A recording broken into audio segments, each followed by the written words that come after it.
GeM TV நேயர்களுக்கு அன்பு வணக்கங்களை கூறிக்கொண்டு விநாயகப் பெருமானை வணங்கி இன்றைய 12 ராசிகளுக்கான பலன்கள். இன்று 3/6/2025 வைகாசி மாதம் 20ஆம் நாள், விஸ்வாவசு வருடம், அற்புதமான செவ்வாய்க்கிழமை, அற்புதமான நாள். இன்றைய சூரிய உதயம் காலை 5:41 சூரிய அஸ்தமனம் மாலை 6:33 இன்றைய ஆதிக்க கிரகம் செவ்வாய் பகவான். இன்று நாம் வழிபட வேண்டிய தெய்வம் முருகப்பெருமானை வழிபட வேண்டும்.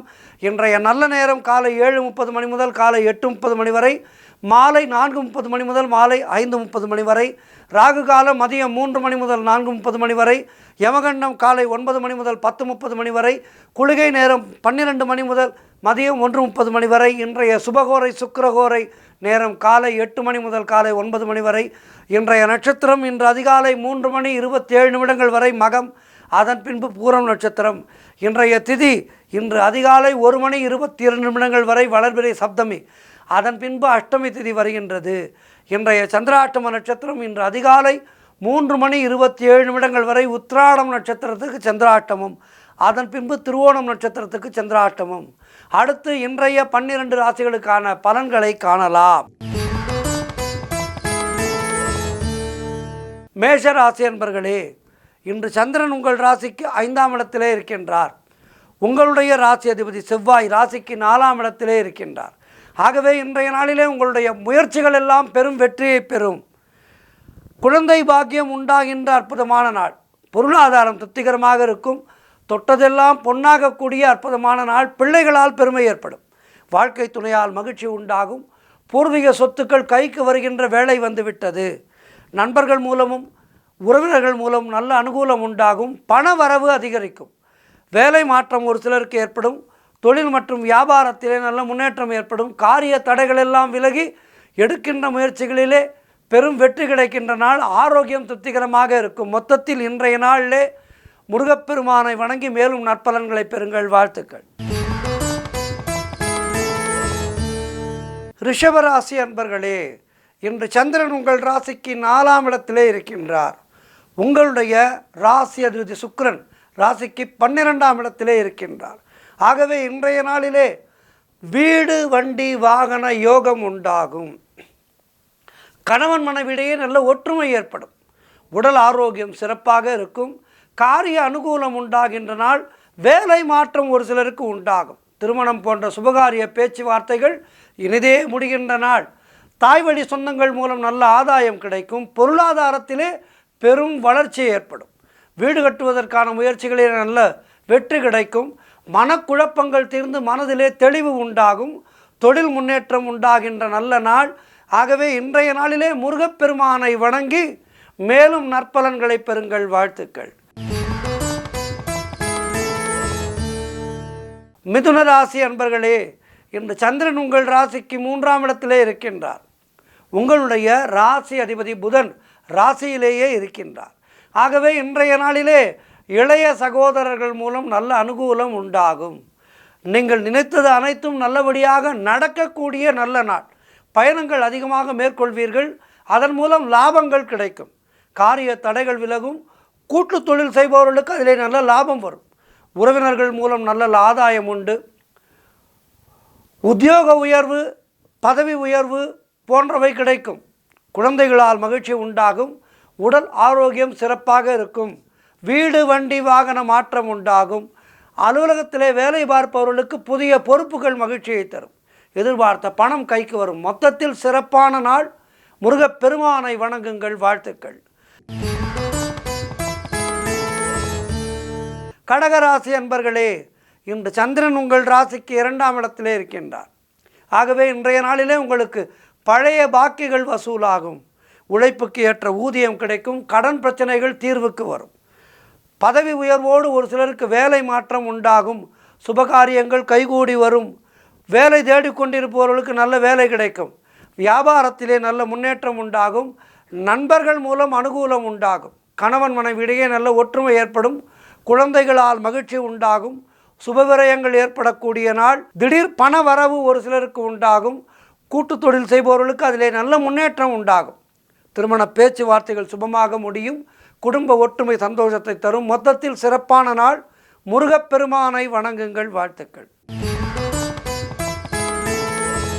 சிம்மராசி அன்பர்களே, இன்று சந்திரன் உங்கள் ராசியிலேயே இருக்கின்றார். உங்களுடைய ராசி அதிபதி சூரியன் ராசிக்கு 10ஆம் இடத்திலே இருக்கின்றார்.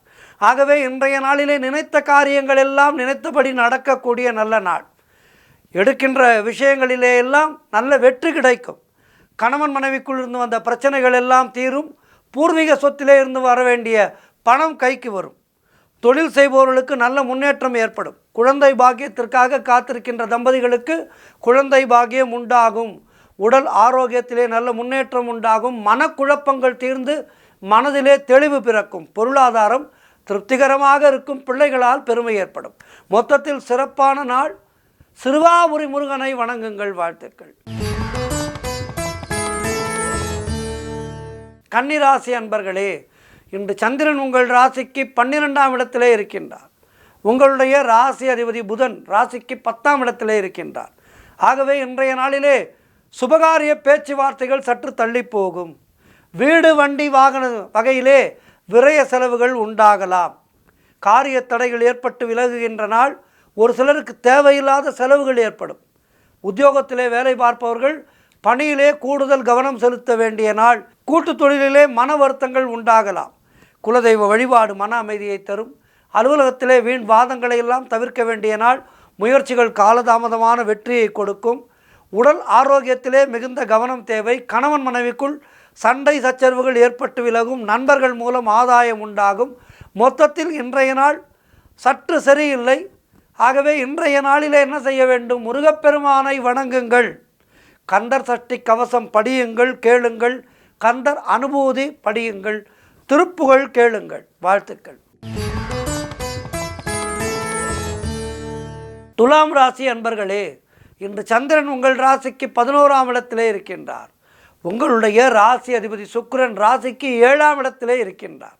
ஆகவே இன்றைய நாளிலே வீடு வண்டி வகையிலே நல்ல யோகம் உண்டாகும். வாடகை வீட்டிலிருந்து சொந்த வீடு வாங்குவதற்கான முயற்சிகளிலே இன்றைய நாளிலே தீவிரமாக இறங்குவீர்கள். வெற்றி பெறுவீர்கள். ஒரு அட்வான்ஸ் கொடுத்து விடுவீர்கள். உத்தியோகம் பார்ப்பவர்களுக்கு அதிலே சம்பள உயர்வு, பதவி உயர்வு, இடமாற்றம் போன்றவை கிடைக்கும். திருமண பேச்சுவார்த்தைகள் சுமமாக முடியும். நண்பர்கள் உறவினர்களால் ஆதாயம் உண்டாகும். தந்தை வழி சொத்துக்கள் கைக்கு வரும். உங்களுடைய முயற்சிகள் எல்லாம் பெரும் வெற்றியை பெறும். குழந்தை பாக்கியத்திற்காக காத்திருக்கின்ற தம்பதிகளுக்கு சந்தான பிராப்தி உண்டாகும். கணவன் மனைவியிடையே நல்ல ஒற்றுமை ஏற்படும். மொத்தத்தில் நினைத்ததெல்லாம் நல்லபடியாக நடக்கக்கூடிய நாளாக இருக்கின்றது. குலதெய்வ வழிபாடு வெற்றியை தரும். முன்னோர்களுடைய ஆசீர்வாதம் பரிபூர்ணமாக கிடைக்கின்ற நல்ல நாள். சிறப்பான நாள் இது. முருகப்பெருமானை வணங்குங்கள். வாழ்த்துக்கள். விருச்சிக ராசி அன்பர்களே, இன்று உங்கள் ராசிக்கு சந்திரன் 10ஆம் இடத்திலே இருக்கின்றார். உங்களுடைய ராசி அதிபதி செவ்வாய் ராசிக்கு 9ஆம் இடத்திலே இருக்கின்றார். ஆகவே ஒரு சிலருக்கு இன்றைய நாளிலே வேலை மாற்றம் உண்டாகும். உங்களுடைய முயற்சிகள் எல்லாம் பெரும் வெற்றியை பெறுகின்ற நல்ல நாள். பொருளாதாரத்திலே சிறப்பான முன்னேற்றம் உண்டாகும். குடும்ப ஒற்றுமை அதிகரிக்கும். கூட்டு தொழில் செய்பவர்களுக்கு அதிலே நல்ல முன்னேற்றம் உண்டாகின்ற நாள். உழைப்புக்கு ஏற்ற ஊதியம் கிடைக்கும். பழைய பாக்கிகள் வசூலாகும். அரசு அனுகூலம் உண்டாகும். காரிய தடைகள் விலகும். எதிர்பார்த்த பணம் கைக்கு வரும். சுப காரியங்கள் நடைபெறக்கூடிய நல்ல நாள். வேலையிலே உங்களுடைய திறமை வெளிப்படும். அதன் மூலம் நல்ல மரியாதை கிடைக்கும். மாணவர்கள் கல்வியிலே சாதனை புரிவீர்கள். ஒரு சிலருக்கு குழந்தை பாக்கியம் உண்டாகும். மொத்தத்தில் இன்றைய நாள் சிறப்பான நாள். ஆறுபடையப்பனை வணங்குங்கள். வாழ்த்துக்கள். தனுசு ராசி அன்பர்களே, இன்று சந்திரன் உங்கள் ராசிக்கு 9ஆம் இடத்திலே, உங்களுடைய ராசி அதிபதி குரு ராசிக்கு 7ஆம் இடத்திலே. ஆகவே இன்றைய நாளிலே கூட்டு தொழில் செய்பவர்களுக்கு அதிலே நல்ல முன்னேற்றம் உண்டாகும். பொருள் வரவு தனலாபம் அதிகரிக்கின்ற நாள். திடீர் அதிர்ஷ்டங்கள் சிலருக்கு தேடி வரும். பதவி உயர்வோடு வேலை மாற்றம் ஒரு சிலருக்கு ஏற்படும். தன வரவு ஏற்படும். கூட்டு தொழில் செய்பவர்களுக்கு அதிலே நல்ல லாபங்கள் வரக்கூடிய நாள். நினைத்ததெல்லாம் நடக்கக்கூடிய நல்ல நாள். புதிய தொழில் முயற்சிகள் பெறும். வெற்றியை பெறும். புதிய வேலை தேடிக்கொண்டிருப்பவர்களுக்கு நல்ல வேலை கிடைக்கும். கணவன் மனைவியிடையே நல்ல ஒற்றுமை ஏற்படும். சுப காரியங்கள் நடக்கக்கூடிய நல்ல நாள். கடன் பிரச்சனைகள் முடிவுக்கு வரும். நண்பர்கள் மூலம் அனுகூலம் உண்டாகும். தந்தை வழியிலே நல்ல ஆதாயம் உண்டாகும். முருகப்பெருமானை வணங்குங்கள். மேலும் நற்பலன்களை பெறுங்கள். வாழ்த்துக்கள். மகர ராசி அன்பர்களே, இன்று சந்திரன் உங்கள் ராசிக்கு 8ஆம் இடத்திலே, உங்களுடைய ராசி அதிபதி சனி ராசிக்கு 2ஆம் இடத்திலே. இன்று நாள் முழுவதும் உங்களுக்கு சந்திராஷ்டமம் இருக்கின்றது. கணவன் மனைவிக்குள் கருத்து வேறுபாடுகள் ஏற்படலாம். ஒரு சிலருக்கு சுபவிரயங்கள் ஏற்படும். பணிச்சுமை அதிகமாக இருக்கின்றது. வீண் வாக்குவாதங்களை எல்லாம் தவிர்க்க வேண்டிய நாள். தேவையில்லாத அலைச்சலும் மன உளைச்சலும் உண்டாகலாம். தொழிலிலே கவனம் தேவை. வீண் பயத்தை தவிர்த்து கொள்ளுங்கள். கடன் கொடுக்காதீர்கள், நீங்களும் கடன் வாங்காதீர்கள். வெளியூர் பிரயாணங்களை தவிர்ப்பது நல்லது. குலதெய்வ வழிபாடு மன அமைதியை தரும். புதிய முயற்சிகளை தள்ளி போட வேண்டிய நாள். உடல் ஆரோக்கியத்திலே எச்சரிக்கை தேவை. அலுவலகத்திலே வேலைபளு அதிகமாக இருக்கும். மொத்தத்தில் இன்றைய நாள் கவனமாக இருக்க வேண்டிய நாள். முருகப்பெருமானை வணங்குங்கள். வாழ்த்துக்கள். கும்பராசி அன்பர்களே, இன்று சந்திரன் உங்கள் ராசிக்கு 7ஆம் இடத்திலே இருக்கின்றார். உங்களுடைய ராசி அதிபதி சனி ராசியிலேயே இருக்கின்றார். ஆகவே இன்றைய நாளிலே வியாபாரத்திலே நல்ல முன்னேற்றம் உண்டாகும். பூர்வீக சொத்திலே இருந்து வந்த பிரச்சனைகள் எல்லாம் விலகி சுமூகமாக முடியும். கடன் பிரச்சனைகள் தீரும். காரிய வெற்றிகள் உண்டாகின்ற நாள். வீடு வண்டி வாகன மாற்றம் ஒரு சிலருக்கு உண்டாகும். நண்பர்கள் மூலம் அனுகூலம் உண்டாகும். புதிய முயற்சிகள் வெற்றியை பெறும். பொருளாதாரம் திருப்திகரமாக இருக்கும். அலுவலகத்திலிருந்து வந்த நெருக்கடிகள் குறையும். பிள்ளைகளால் பெருமை ஏற்படும்.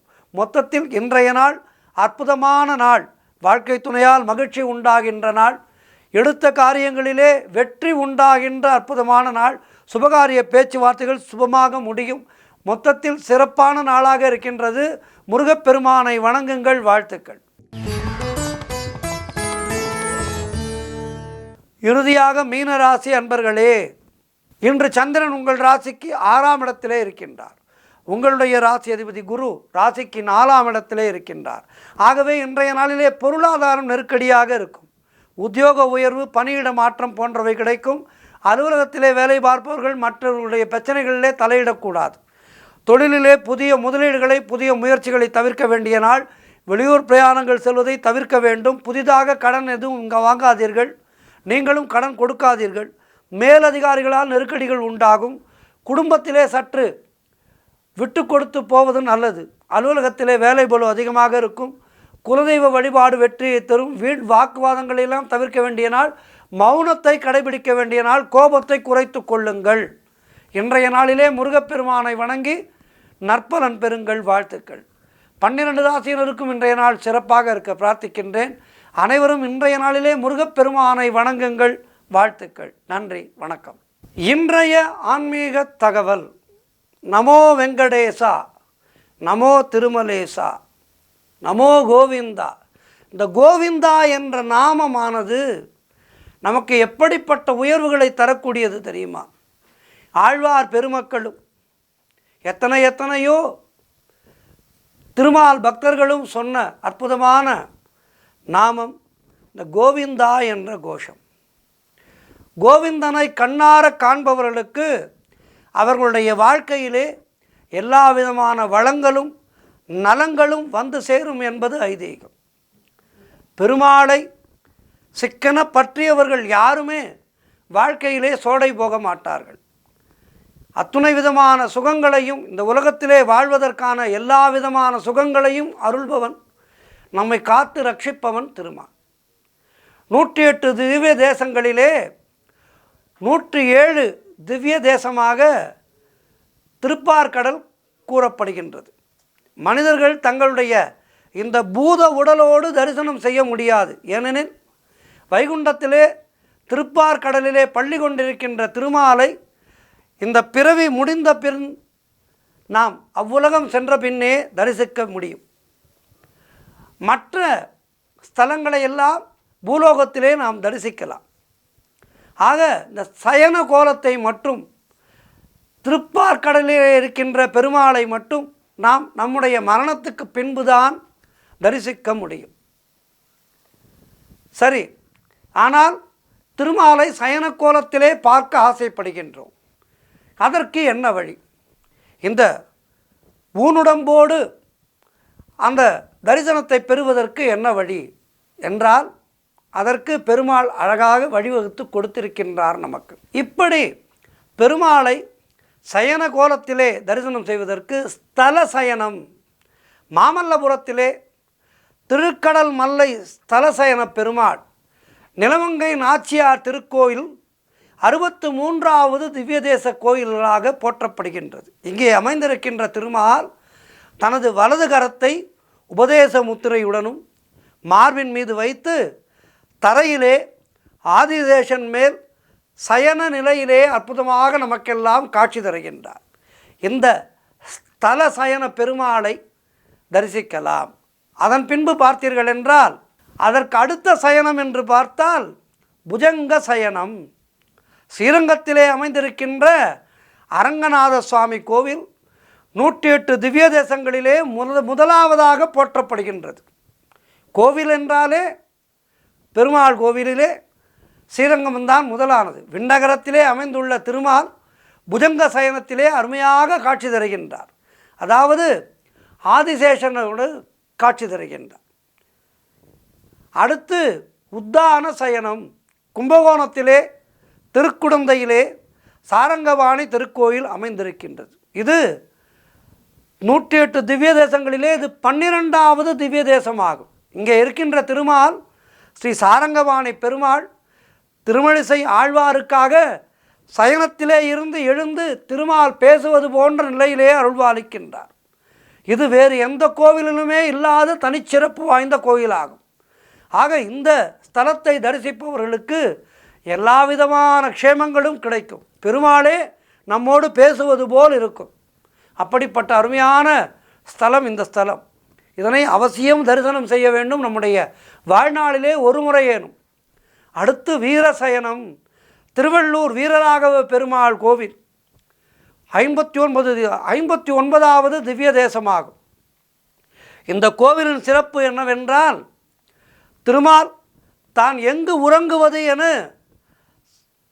சாலிகோத்திர முனிவரிடம் கேட்டார். அப்போது அவர் காட்டிய இடம்தான் தற்போது திருவள்ளூரில் வீரசயன கோலத்திலே நமக்கு வீரராக பெருமாளாக காட்சி தருகின்ற அற்புதமான ஸ்தலம். அற்புதமான இந்த திருக்கோவிலானது மிக அற்புதமான ஸ்தலமாக விளங்கி கொண்டிருக்கின்றது. திருவள்ளூர் என்றாலே வீரராகவ பெருமாள் ஞாபகம் வருவார். அடுத்து போக சயனம். திருவள்ளூர் சீர்காழி அருகே அமைந்திருக்கின்ற திருச்சித்திரக்கூடம். இங்குள்ள தாயார் புண்டரீகவல்லி சமேத கோவிந்தராஜ பெருமாள் கோவிலிலே திருமால் போக சயனத்திலே பக்தர்களுக்கு அருள்பாலிக்கின்றார். இந்த தலமானது திவ்ய தேசங்களிலே 40வது திவ்ய தேசமாகும். அடுத்து தர்பசயனம். ராமநாதபுரம் மாவட்டத்திலே திருப்புல்லானி கல்யாண ஜெகநாதர் கல்யாணவல்லி தாயார். இந்த ஆலயத்திலே 105வது திவ்ய தேசமாக விளங்குகின்ற இந்த ஆலயத்திலே ஸ்ரீராமர் இளைப்பாற தர்பையிலே சயனித்ததாகவும் இந்த தர்பசயன காட்சியாகவே எம்பெருமான் அருள்பாலிக்கின்றார். இது வேறு எந்த ஆலயத்திலுமே இல்லாத ஒரு சிறப்பாகும். மயிலாடுதுறையிலே வான்முட்டும் அளவுக்கு உயரமான மற்றொரு அத்திவரத பெருமாளை தரிசிக்கலாம். அவர் பத்ரசயனம். விருதுநகர் மாவட்டத்திலே ஸ்ரீவில்லிபுத்தூரில் அமைந்திருக்கின்ற அடுத்து பத்ரசயனம். விருதுநகர் மாவட்டத்திலே ஸ்ரீவில்லிபுத்தூரில் அமைந்திருக்கின்ற வடபத்ர சாயி ஆண்டாள் கோவில். இங்கு எம்பெருமான் ஸ்ரீ ரங்கமன்னார் பெருமாளாக வடபத்ர சயன கோலத்திலே காட்சி தருகின்றார். பத்ர என்றால் ஆலமரத்து இலை என்று பொருள். இது 99வது திவ்ய தேசமாக திகழ்கின்றது. அடுத்து மாணிக்க சயனம். செங்கல்பட்டு மாவட்டத்திலே திருநீர்மலையிலே அமைந்துள்ள கோவில்தான் திருநீர்மலை நீர்வண்ண பெருமாள் திருக்கோயில். திருமால் ஸ்ரீ அரங்கநாயகி சமேத ஸ்ரீ அரங்கநாதர் சதுர்புஜங்களோடு அரவணையிலே மாணிக்க சயனத்திலே காட்சி தருகின்றார். இங்குள்ள பெருமாள் நின்றான், இருந்தான், கிடந்தான், நடந்தான் என 4 நிலைகளிலே இங்கு பெருமாளை தரிசிக்கலாம். இது 61வது திவ்ய தேசமாக திகழ்கின்றது. அடுத்து பாம்பனை சயனம். திருமயம் ஸ்ரீ சத்தியமூர்த்தி பெருமாள் 43வது திவ்ய தேசமாகும். இங்கு சத்தியமூர்த்தி திருமையர் என அழகான 2 மூலவர்கள் இருக்கின்றார்கள். சைவ வைணவ ஒற்றுமையை வலியுறுத்தும் வகையிலே இந்த கோவில் சிறப்பாக அமைந்திருக்கின்றது. இங்கு பள்ளி கொண்ட நிலையிலே இருக்கும் பெருமாள் அரை கண்ணை மூடிய நிலையிலே இதழ்களிலே மென்மையான நகைப்போடு பாம்பனை மேலே வலதுகரம் ஆதிசேஷனை அணைத்தபடி காட்சி தருகின்றார். இந்த ஆலயத்திலே வந்து வணங்குபவர்களுக்கு எல்லா விதமான க்ஷேமங்களும் வளங்களும் கிடைக்கும் என்பது ஐதீகம். ஆக இப்படிப்பட்ட சயன பெருமாளை எல்லாம் வணங்கி நம்முடைய மறைவுக்கு பின் பெருமாளை அங்கே திருப்பார் கடலிலே அவரை தரிசிப்பதற்கு முன்பாக நாம் உயிரோடு இருக்கின்ற காலகட்டத்திலே இந்த ஆலயங்களுக்கெல்லாம் சென்று தரிசித்து பெருமாளுடைய சயன கோலத்தை தரிசனம் செய்து வாழ்விலே எல்லா வளமும் நலமும் பெறுவோம். எல்லோருக்கும் பெருமாளுடைய பரிபூர்ணமான அனுக்கிரகம் கிடைக்க வேண்டும் என்று பிரார்த்தித்துக் கொள்கின்றேன். நன்றி, வணக்கம்.